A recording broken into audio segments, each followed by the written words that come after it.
함께 함이니 놀라지 말라. 나는 내 하나님 됨이니 무서워 말라. 내가 널 도와주리니 너는 마음에 염려치 말라. 두려워 말라. 너와 함께 함이니 놀라지 말라. 나는 내 하나님 됨이니 무서워 말라. 내가 널 도와주리니 너는 마음에 염려치 말라. 내가 너를 굳세게 하리라. 내 손으로 너를 꼭 붙잡아 주리라. 내가 너를 의롭게 함이니 너는 마음에 염려치 말라.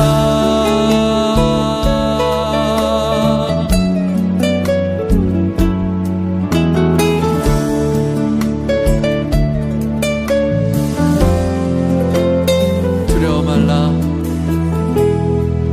두려워 말라. 놀라지 말라. 나는 내 하나님 됨이니 무서워 말라. 내가 널 도와주리니 너는 마음에 염려치 말라.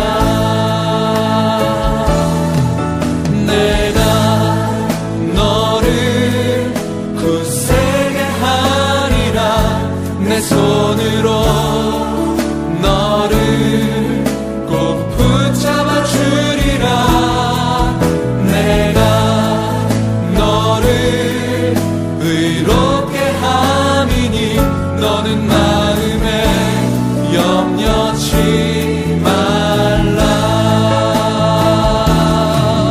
내가 너를 굳세게 하리라. 내 손으로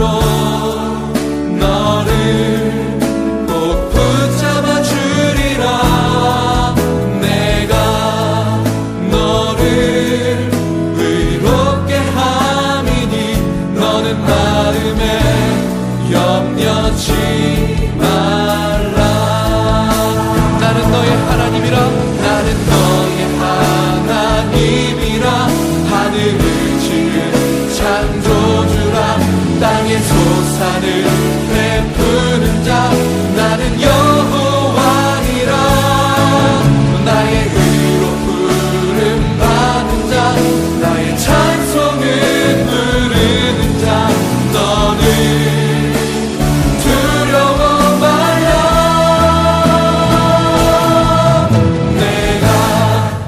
너를 굳세게 하리라. 내 손으로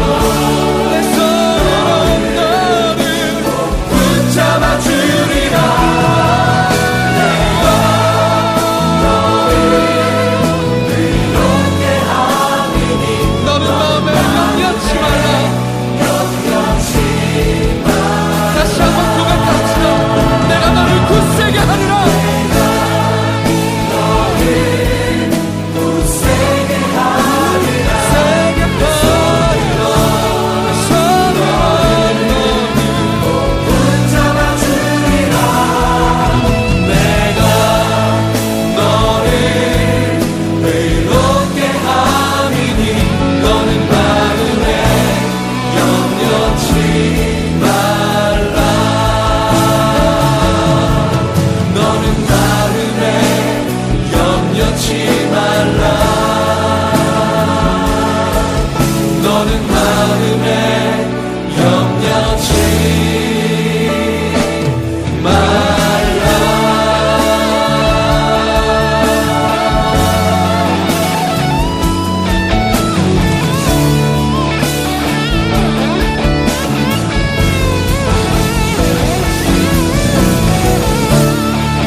6째 달에 천사 가브리엘이 하나님의 보내심을 받아 갈릴리 나사렛이란 동네에 가서 다윗의 자손 요셉이라 하는 사람과 약혼한 처녀에게 이르니 그 처녀의 이름은 마리아라. 그에게 들어가 이르되 은혜를 받은 자여 평안을지어다. 주께서 너와 함께 하시도다 하니 처녀가 그 말을 듣고 놀라 이런 인사가 어찌함인가 생각하매 천사가 이르되 마리아여 무서워하지 말라. 내가 하나님께 은혜를 입었느니라. 보라 내가 잉태하여 아들을 낳으리니 그 이름을 예수라 하라. 그가 큰 자가 되고 지극히 높으신 이의 아들이라 일컬어질 것이요 주 하나님께서 그 조상 다윗의 왕위를 그에게 주시리니 영원히 야곱의 집을 왕으로 다스릴 것이며 그 나라가 무궁하리라. 마리아가 천사에게 말하되 나는 남자를 알지 못하니 어찌 이 일이 있으리이까. 천사가 대답하이르되 성령이 내게 임하시고 지극히 높으신 이의 능력이 너를 덮으시리니 이러므로 나실 바 거룩한 이는 하나님의 아들이라 일컬어지리라. 보라 내 친조 엘리사벳도 늙어서 아들을 배었느니라. 본래 임신하지 못한다고 알려진 이가 이미 6달이 되었나니 대저 하나님의 모든 말씀은 능하지 못하심이 없느니라. 마리아가 이르되 주의 여종이 오니 말씀대로 내게 이루어지이다 하매 천사가 떠나가니라. 아멘. 새해가 밝은 지 벌써 3일이 되었네요. 옛말에 작심삼일이라고 하는 말이 있는데 새해 소망과 다짐들 어떻게 잘 실천하고 계신가요? 특별히 오늘부터 새롭게 시작되는 성경 일독에 우리 성도님 모두가 함께 참여했으면 좋겠습니다. 올 한 해 하나님의 말씀대로 순종하며 살겠다는 그런 다짐으로 꼭 성경 일독 함께 하시길 기대합니다. 오늘 말씀의 제목은 두려워 말라 평안할지어다입니다. 오늘 본문을 통해 우리가 함께 은혜 받기를 원하는 내용은 첫째는 교회가 약자들을 돌봐야 한다는 것입니다. 둘째는 하나님의 은혜를 받은 자는 두려워할 필요가 없다라고 하는 것입니다. 셋째는 성령님께서 우리에게 능력을 주신다는 것입니다. 마지막으로 하나님의 말씀은 능치 못하심이 없다는 것입니다. 오늘 본문은 지극히 높으신 하나님의 아들 예수 그리스도의 탄생에 대해서 가브리엘 천사가 마리아에게 나타나서 이야기해주고 있는 그런 내용입니다. 오늘 본문과 똑같은 내용이 마태복음에도 나오죠. 마태복음 1장 20절에서 21절입니다. 다 같이 읽도록 하겠습니다. 이 일을 생각할 때에 주의 사자가 현몽하여 이르되 다윗의 자손 요셉아 네 아내 마리아 데려오기를 무서워하지 말라. 그에게 잉태된 자는 성령으로 된 것이라. 아들을 낳으리니 그 이름을 예수라 하라. 이는 그가 자기 백성을 그들의 죄에서 구원할 자이심이라 하니라. 마태복음과 오늘 누가복음의 본문과의 차이를 좀 아시겠습니까? 그렇죠. 마태복음은 천사가 요셉에게 나타나 이야기하고 오늘 누가복음은 천사가 마리아에게 이야기를 하는 그런 차이가 있습니다. 누가복음을 기록한 누가는 사도행전도 기록했는데요. 기록하면서 여자, 특별히 과부, 그리고 고아, 가난한 자, 병든 자, 장애인, 사회로부터 멸시받는 자, 이방민족, 그리고 죄인들에 대해서 자주 언급합니다. 예수님께서 바로 이런 소외된 자들의 친구요, 구주가 되셨음을 기록하고 있는 것입니다. 그래서 오늘 요셉의 관점이 아닌 그런 마리아의 관점에서 예수님의 탄생을 예고하고 있는 것이지요. 예수님을 구주로 고백하는 교회 공동체는 이렇듯이 소외된 사람들을 잘 돌봐야 합니다. 특별히 우리 안디옥 교회도 4대 선교에 특수 선교, 복지 선교가 포함되어 있는 것이 얼마나 감사하고 다행인지 모르겠습니다. 누가가 기록한 사도행전 3장에 보면 태어나면서부터 걷지 못하는 지체장애인이 나오는데 이 사람은 성전 문 옆에서 하루 종일 앉아서 오가는 사람들에게 구걸하면서 생활하던 그런 사람이었습니다. 당시 장애인들은 부정한 사람으로 좀 취급을 받았죠. 그런데 베드로와 요한이 성전에 기도하러 올라가는 가운데 그냥 지나치지 않고 그 장애인을 주목했습니다. 그리고는 은과 금은 내게 없거니와 내게 있는 것을 내게 주노니 나사렛 예수 그리스도의 이름으로 일어나 걸으라 하면서 은혜를 베푼 사건이 나옵니다. 오늘 본문 내용을 기록한 누가는 당시에 멸시받던 여자의 입장, 마리아의 관점에서 예수님의 탄생을 기록했습니다. 베드로와 요한도 장애인에게 주목했습니다. 이렇듯이 교회는 차별받고 소외당하는 그런 약자에게 관심을 갖고 도움이 필요하면 기꺼이 도와줘야 합니다. 차별과 소외가 없는 그러한 세상, 바로 하나님의 정의와 공의가 실현되는 하나님의 나라인 것입니다.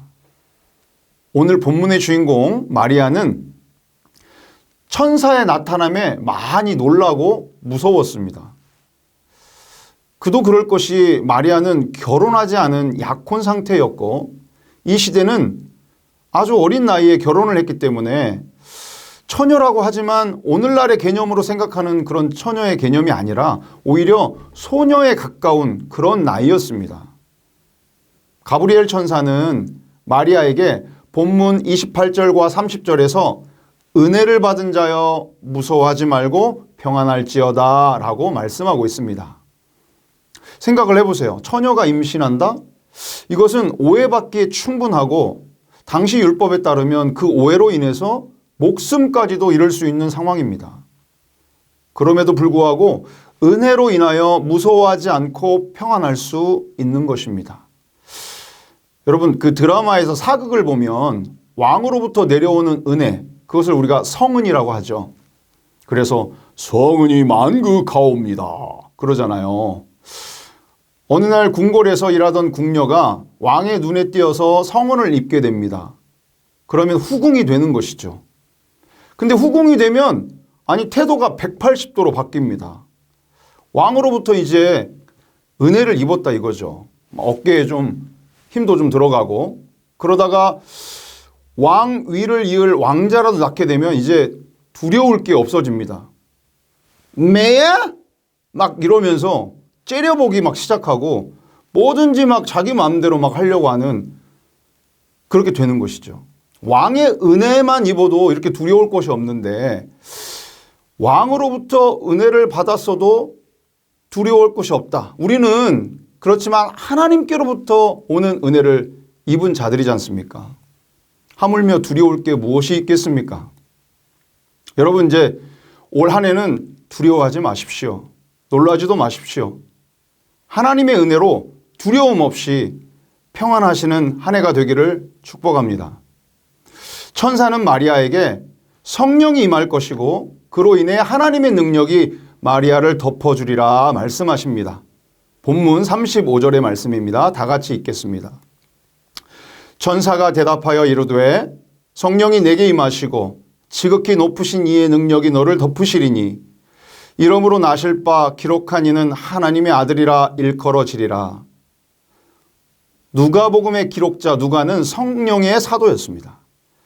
누가가 기록한 사도행전 1장 8절에도 우리가 잘 아는 말씀, 오직 성령이 너희에게 임하시면 너희가 권능을 받고 예루살렘과 온 유대와 사마리아와 땅끝까지 이르러 내 증인이 되리라 하시니라.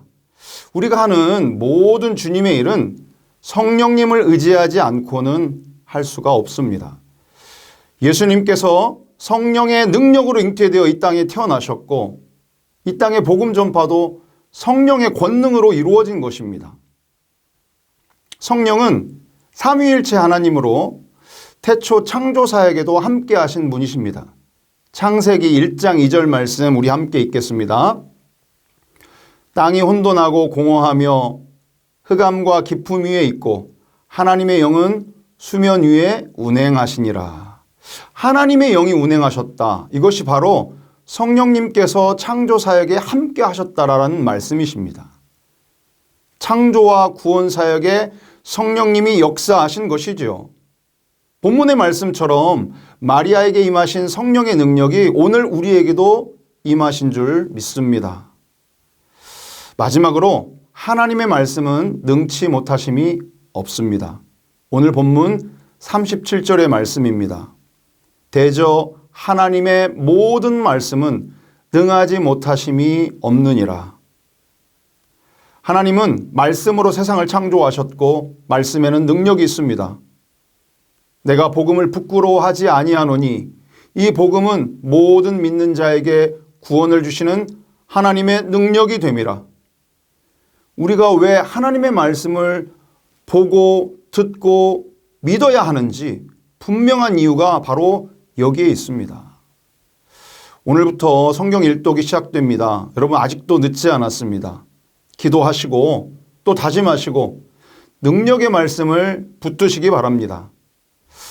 제가 지난주에 평소에 존경하던 장로님 한 분을 만났는데 그분이 지난 2년 동안 코로나로 너무 힘들었다고 그러세요. 사업이 잘 안 되고 매출도 줄어들고 경제적으로 많이 어려우셨다라고 말씀하시더라고요. 그럼에도 그분이 간증하시기를 감사한 것은 시간적인 여유가 생겨서 성경을 깊이 묵상할 수 있었고 2번이나 정독하는 은혜의 시간을 가졌다 이렇게 저에게 말씀해 주셨습니다. 저도 많이 감동이 되었습니다. 도전이 되고요. 여러분 말씀을 사모하십시오. 그리고 주신 말씀에 온전히 순종하십시오. 소녀 마리아도 네가 잉태하여 예수를 낳을 것이라고 하는 천사의 놀랍고도 무서운 말씀에 겸손히 순종합니다. 오늘 본문 마지막 38절에 마리아가 이르되 말씀대로 내게 이루어지이다. 이렇게 믿음으로 고백하잖아요. 오늘 우리도 주님 주신 말씀 아멘으로 받고 순종하시는 모든 성도들 다 되시길 축복합니다. 사랑하는 성도님, 새해 복 많이 받으십시오. 그런데 가만 생각해 보면 우린 이미 복을 받은 자들입니다. 하나님의 백성이 된 것, 이것보다 더 큰 복이 어디 있겠습니까? 그래서 이제 앞으로는 새해 인사를 이렇게 했으면 좋겠어요. 새해 복 많이 받으세요. 이렇게 하지 말고, 새해 복 많이 나누십시오. 이렇게 했으면 좋겠습니다. 교회는 나눠주는 곳이어야 합니다. 우리가 받은 복, 이것들을 새해에는 좀 더 많이 나누시는 우리 안디옥 교회 성도님들 다 되시기를 축복합니다. 말씀을 마치겠습니다. 2022년에는 수많은 어려움들이 사실 있을 것입니다. 별일이 다 있겠죠. 가브리엘 천사가 마리아에게 말하기를 은혜를 입은 자여 평안할지어다. 무서워하지 말라 하였듯이 우리도 두려워하지 마십시오. 평안하십시오. 우리는 하나님의 은혜를 받은 자입니다. 그거면 된 것입니다. 주님 한 분만으로 만족하시면서 사십시오. 우리 안에 성령이 계시고 그 성령이 주시는 능력으로 올 한 해도 승리하며 살아가시는 우리 성도님들 다 되시기를 축복합니다. 우리 다 함께 기도하겠습니다. 이 시간 우리 기도할 때 2가지 기도 제목을 놓고 기도하겠습니다. 첫째, 하나님 2022년도 새해가 밝았습니다. 올 한 해 하나님의 은혜 가운데 지켜주시고 성령의 능력으로 두려움 없이 담대히 나아가게 하시고 진정한 평화와 평안의 은혜가 우리의 삶 가운데 넘치도록 하나님께 기도하겠습니다. 또 한 가지, 하나님 오늘부터 시작되는 성경 일독에 우리 많은 성도들이 말씀을 사모하여 참여하게 하시고 올 한 해도 하나님의 능력의 말씀, 그 약속의 말씀을 부어주시고 그 말씀 가운데 주신 말씀을 붙들고 살아가는 우리 모든 성도들 다 될 수 있도록 우리 함께 기도하겠습니다.